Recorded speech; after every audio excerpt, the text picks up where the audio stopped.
I've done my homework somewhat on Judge Nikisha Irvin Knox of Orleans Civil Courts, Division D, and I realize that she's a historically black college and university graduate who also served in an all white firm and is involved in an interracial marriage.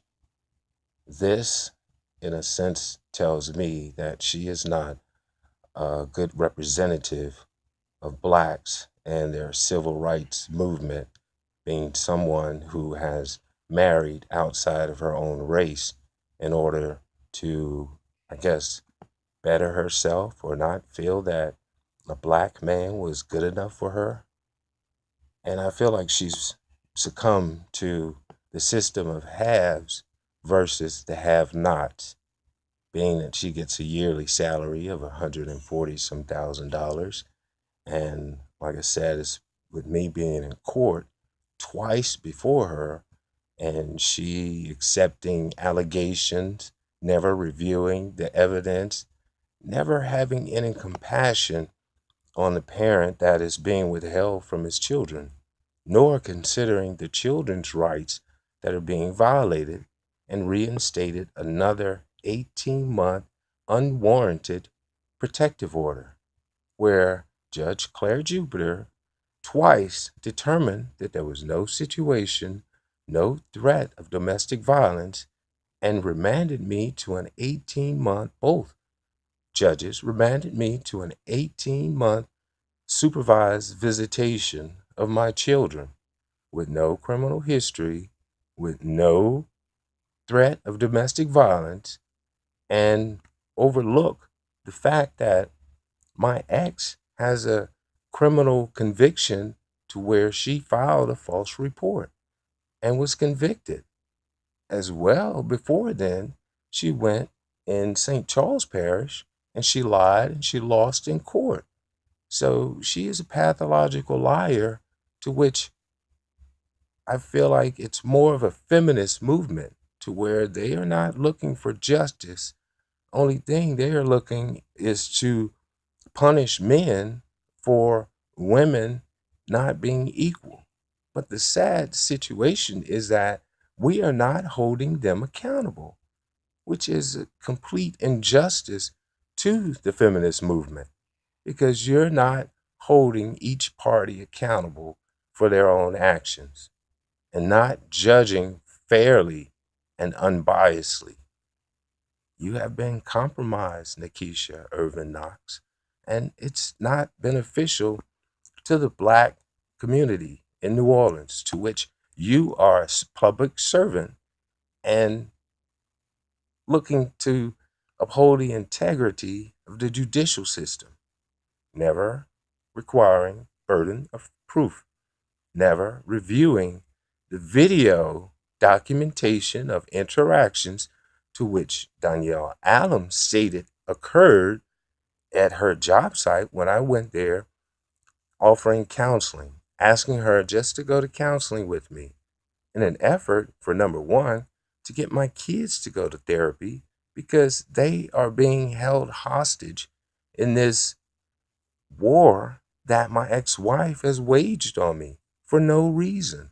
It's not like I abused her, not like I neglected her, but she is using our children to get revenge on me for nothing. I didn't do anything. She she filed for divorce, which is a contract. She filed several years as head of household, single and head of household, which marriage people cannot apply for. There go committing fraud to the IRS, lying and trying to uh, interject evidence to the courts. I was treated rudely by interruptions and a lack of respect, to which Judge Irvin Knox began our case this last time with telling me that I wasn't supposed to contact judges who have their emails addressed posted on public websites for a reason. And I'm being punished because I think outside of the box. And it's kind of alarming that we both have a mutual friend, Stan Wiltz, to which I was the site supervisor for United Protection at his Red Room parties, and suggesting to him basically he's the one that he got the idea of sending emails out to attract crowds from my bringing my digital recorder to the party, to the clubs to which I was site supervisor and security, for his functions at the Red Room and at Harris Casino under Lee Bates for United Protection. And that's what I've always done is try to be a mediator for my people who are the black people, trying to bring about fairness and fair treatment from a nation that has never treated us fairly. And you are contributing to that with all of your actions. And it's just deplorable and less than honorable. You have no integrity. Basically, I explained to you that I had everything videoed from me visiting her job, asking to have counseling for whenever I called my son after I found out she had blocked my number, who is 18 and has the right to determine if he want to have a relationship with his father. And also Louisiana law states that, I think at like number 10, it states that, one of the factors in determining custody is if the other parent is helping the other parent to be involved, actively involved in their children's lives, which Danielle Adams is not. Like I said, she's holding my kids hostage as prisoners of war, unwarranted, because I never abused her. I never betrayed her like she did.